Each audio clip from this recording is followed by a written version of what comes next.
So this is Buddha bit number 5 on Bodhicitta. And what we've done, of course, is we established what's called the equanimity of self and other, that we're all just looking for happiness, wishing to avoid suffering.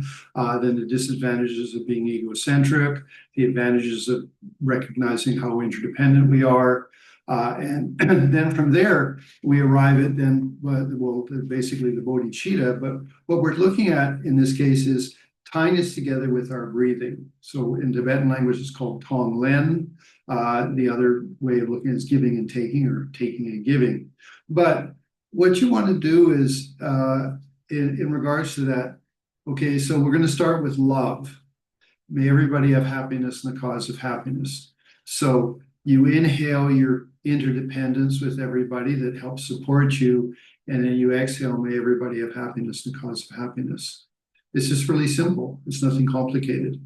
So if we look at what's called the 5 steps of Manjurshri: equanimity, disadvantages of egocentric, advantages of cherishing others, love, compassion, and then bodhicitta, it becomes bodhicitta. And point number 4 and point number 5 are actually completely similar. It's just you're now using a technique with your breathing.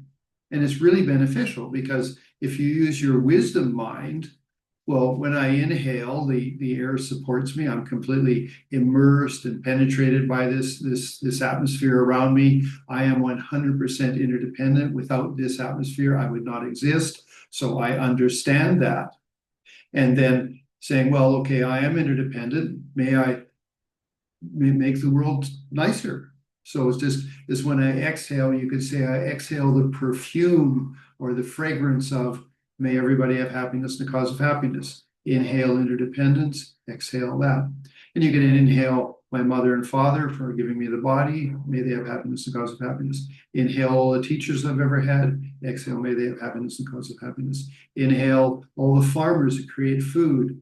Exhale, may they have happiness and cause of happiness. Inhale all of the animals.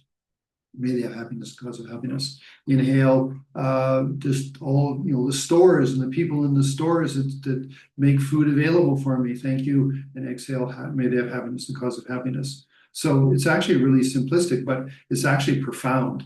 Now, I know that in the standard Tonglen, it's often that you put this black stone of egocentric in your heart, and then you inhale, white light, and it hits the stone and it cracks it open. And I'm sorry, I just find that way too intellectual. That basically work with your feelings, and they're powerful. So, whoa, I inhale, I am interdependent, for example, with my mother and my father. Wow, they gave me a body and they helped me grow up and stuff. And even, they are just sentient beings. So sometimes they've done good things. Sometimes things have been complicated with mom and dad. But the thing is still, they gave me a body and they gave me the opportunity to meet the Buddha Dharma. May they have happiness and cause of happiness. And then you can basically do that then even when you're out walking around in the streets. So just, I inhale all the situation. May everybody have happiness and cause of happiness. Now that's love. May everybody have happiness and cause of happiness. The other one, of course, is compassion. May everybody be free of suffering and the cause of suffering. So it's exactly the same thing. I inhale my interdependence, and may my mother and father be free of suffering and the cause of suffering. I inhale my teachers. May they be free of suffering and the cause of suffering. I inhale, Mother Earth, and may it be free of suffering and the cause of suffering. So the step number 5 of Bodhicitta, and actually this is 5 and 6, is similar. And you can just rest in that. It's such a beautiful meditation. It's just so peaceful, calm, and it's bodhicitta. In the end, then you just turn yourself into, may I be of benefit.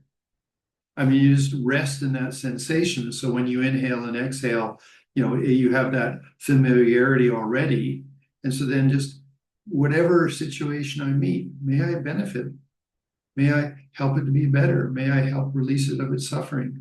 And that's what the Buddhas are. When you think of, Buddhas or bodhisattvas, if you came in the presence of a bodhisattva, they would just sort of look and say, oh, I hope you're happy.